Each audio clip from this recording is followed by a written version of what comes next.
Everyone, कैसे हैं आप सब। तो आज मैं आपसे बच्चों को FYP सेमेस्टर 1 अंडरस्टैंडिंग इंडिया का ये हमारा क्लास नंबर 3 है।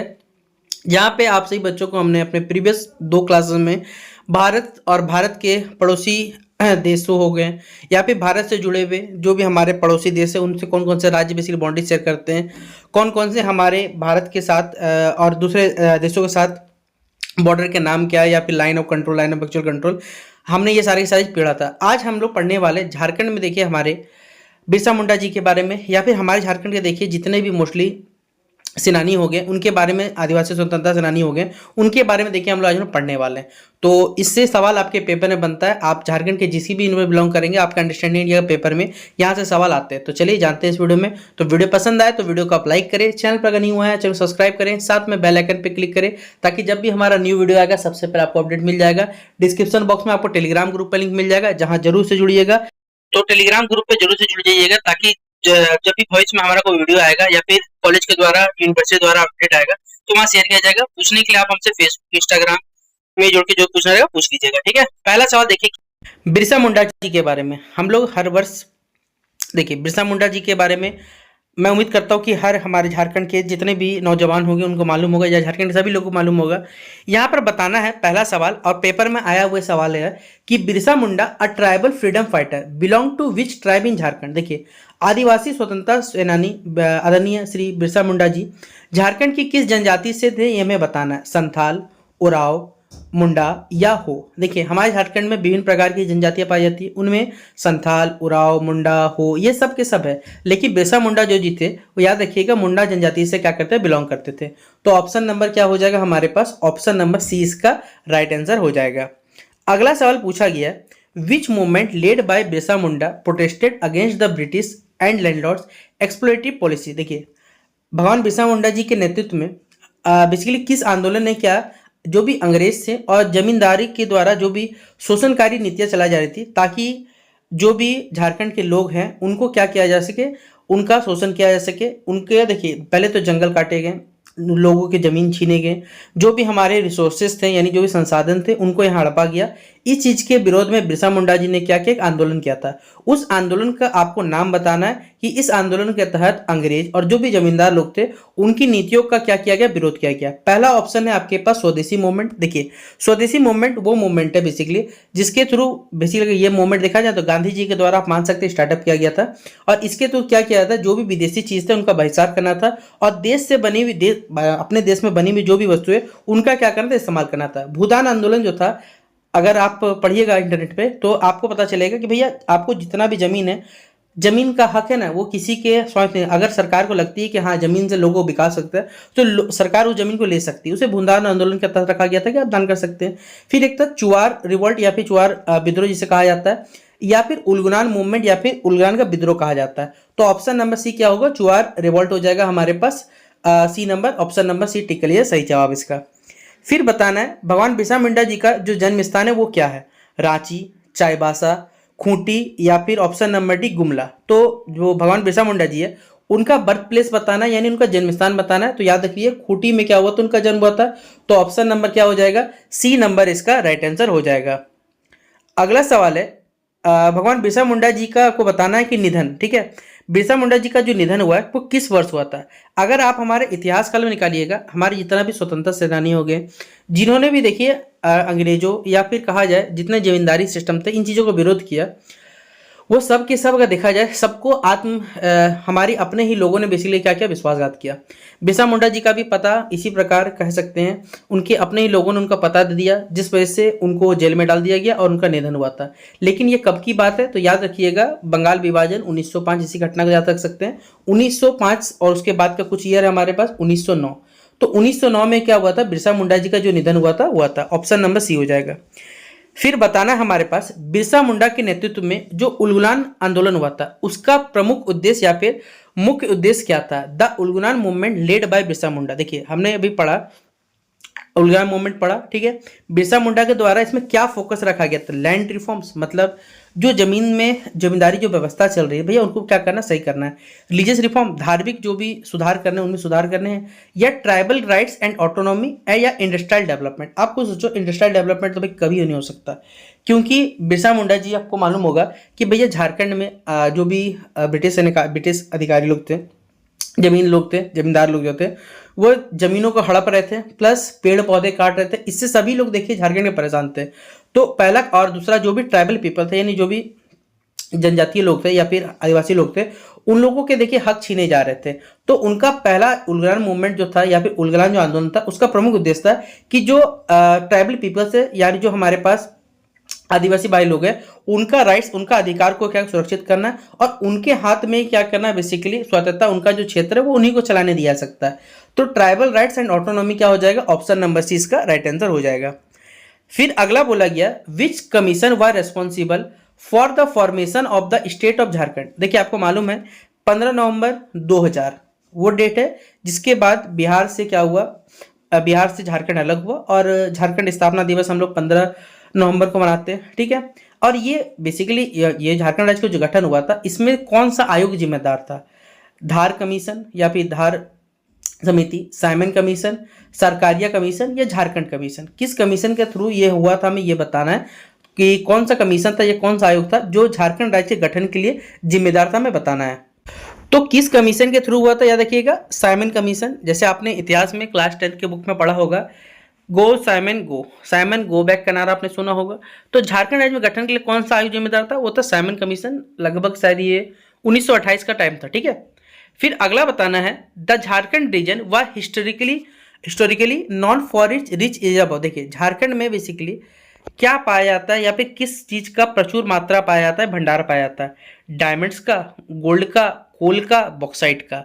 डायमंड, हीरा, गोल्ड, सोना, कोल, आपको मालूम है कोयला, बॉक्साइट क्या पाया जाएगा भैया, तो सबसे ज्यादा झारखंड में क्या पाया जाता है, कोयला पाया जाता है।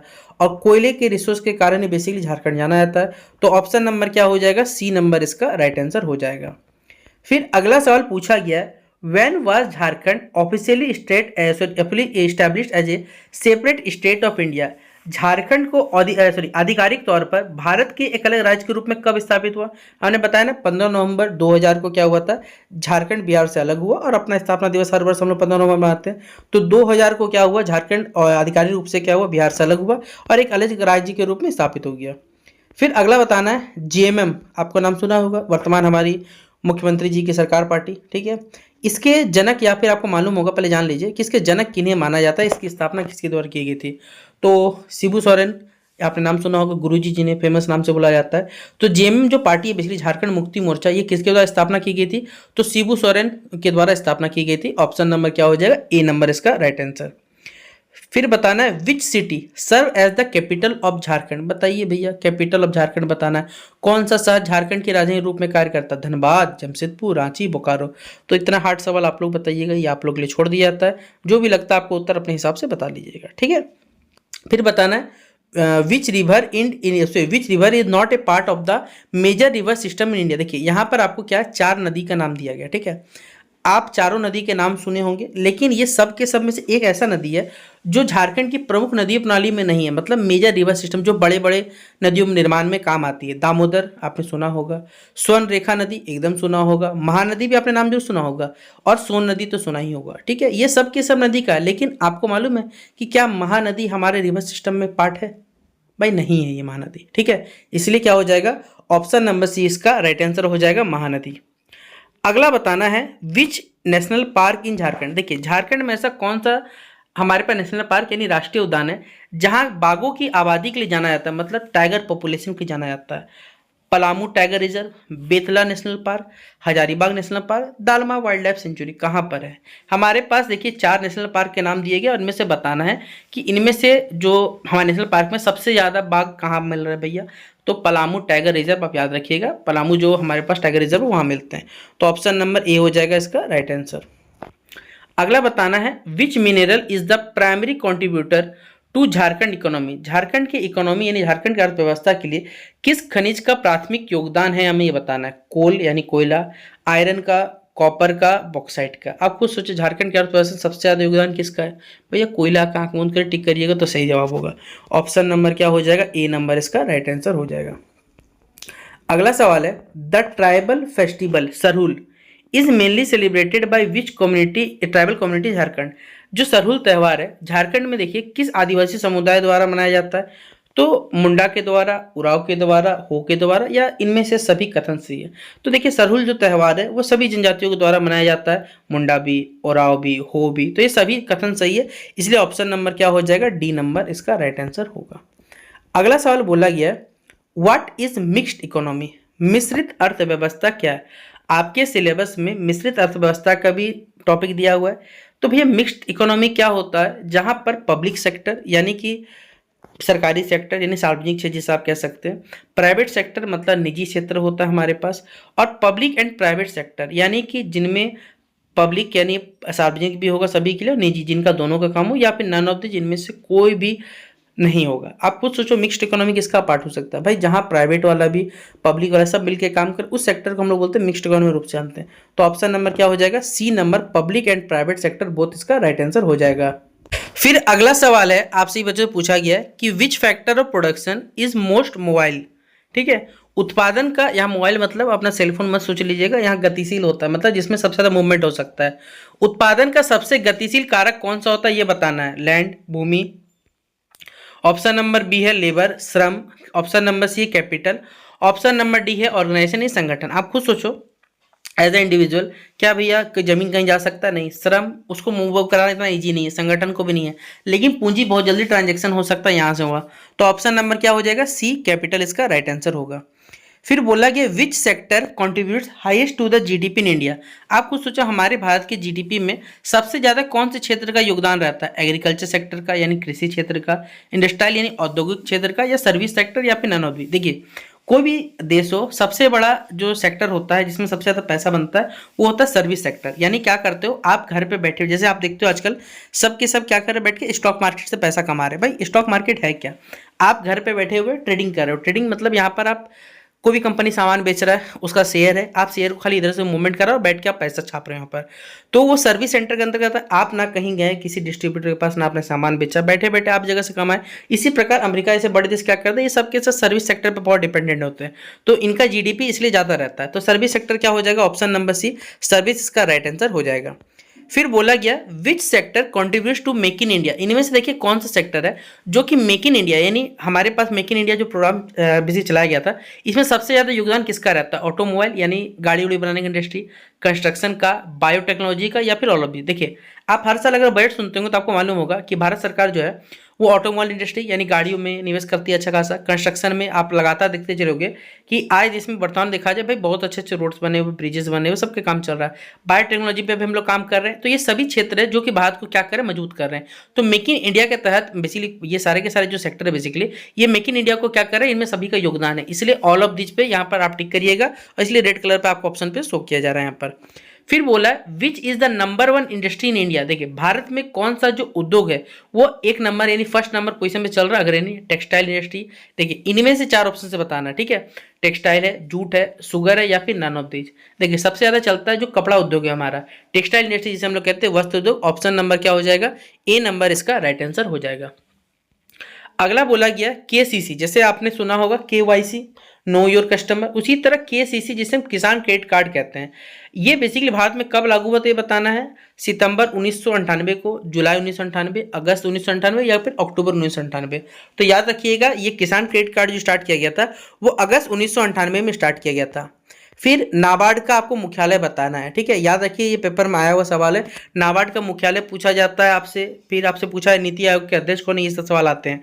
तो नाबार्ड का मुख्यालय यानी हेडक्वार्टर कहाँ है, न्यू दिल्ली, मुंबई, कोलकाता, चेन्नई। तो ऐसे मुंबई इसका क्या हो जाएगा, राइट आंसर हो जाएगा।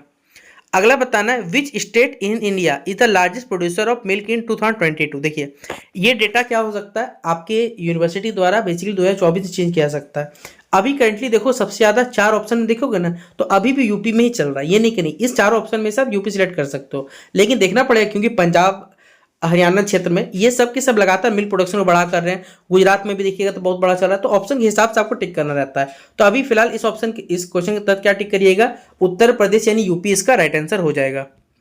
फिर अगला बताना है where is the spice garden India. Bharat में देखिए मसालों का बगीचा कहाँ है ये बताना है, केरल, तमिलनाडु, महाराष्ट्र या झारखंड। आप खुद सोचो भाई, केरल हो सकता है एकदम होगा, तमिलनाडु नहीं हो सकता, ठीक है, महाराष्ट्र नारंगी हो गया, प्याज के लिए फेमस है, गन्ने के लिए चलिए फेमस है, झारखंड हमारा कोयला के लिए फेमस है, केरल क्या है, मसालों का बगीचा वहाँ बनाया जाता है क्योंकि बहुत सारे डिफरेंट टाइप्स ऑफ हमारे पे स्पाइसेस वहाँ मिलते हैं। फिर which of the following is not A cause of unemployment India, निम्नलिखित में से कौन सा कारण है जो कि भारत में बेरोजगारी का कारण नहीं, क्या इनमें से कारण जो भारत में बेरोजगारी का कारण नहीं है बताना है आपको। पहला है बढ़ती जनसंख्या, भाई बढ़ती जनसंख्या कारण तो एकदम है। फैकल्टी आपको, अच्छा इनमें रुक जाइए, ठीक है। फैकल्टी एजुकेशन सिस्टम जो हमारी शिक्षा प्रणाली है उसमें भाई दोषपूर्ण एकदम है। फैकल्टी प्लानिंग या फिर हमारे जिस प्रकार का नियोजन या फिर जिस प्रकार प्लानिंग किया जा रहा है उसमें कहीं ना कहीं गलती है, या फिर सारे के सारे कथन यहाँ सही है। आपको क्या लगता है, आप बताइए। चलिए इस सवाल के जवाब कि भारत में जो बेरोजगारी है वो उसका कारण क्या नहीं है, इनमें से बताना है। आप खुद सोचो, लोग शिक्षित, भारत में बेरोजगारी क्यों हो सकती है। भाई लोग शिक्षित तो होते जा रहे हैं लेकिन शिक्षा के हिसाब से उनको अवसर नहीं मिलते जा रहे हैं, जिस वजह से लोग अपने से छोटी चीज़ों को कार्य करने में हिचकते हैं, और यही देखा जाए तो प्रमुख एक बेरोजगारी का कारण बनता है, ठीक है। और ये आप सभी बच्चे भी एक टाइम पे जरूर समझोगे अपने आप से रिलेट करके, ठीक है, भविष्य में।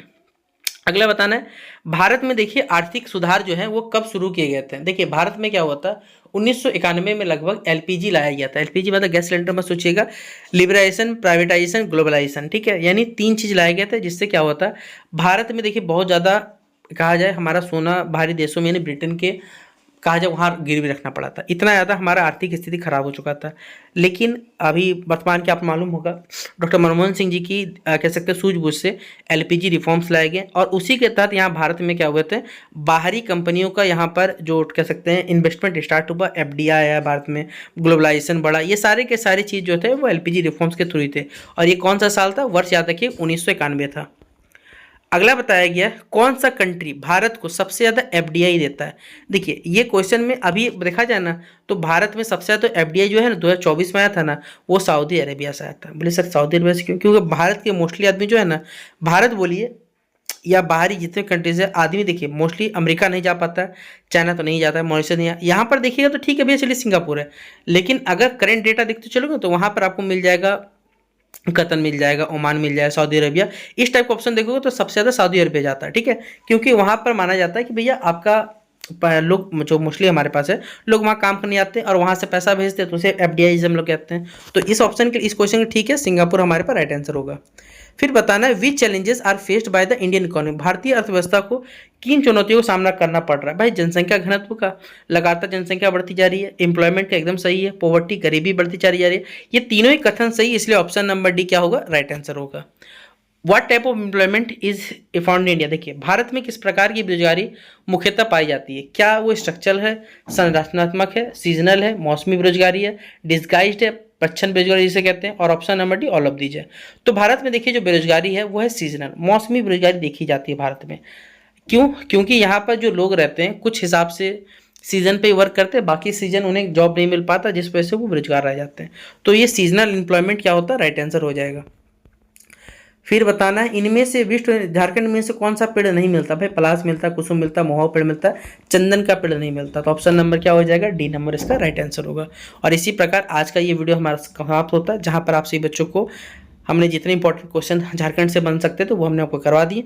बाकी नेक्स्ट वीडियो में जितना सिलेबस कैलकुलेट रहेगा वो सारे के सारे आपको मिलते चलेंगे। तो चलिए वीडियो को शेयर कर दीजिएगा, और इससे पहले जो 2 वीडियोस बनाए हो वो जरूर देख लीजिएगा, और दोस्तों को शेयर भी जरूर कर दीजिएगा। तब तक के लिए जय हिंद, जय भारत।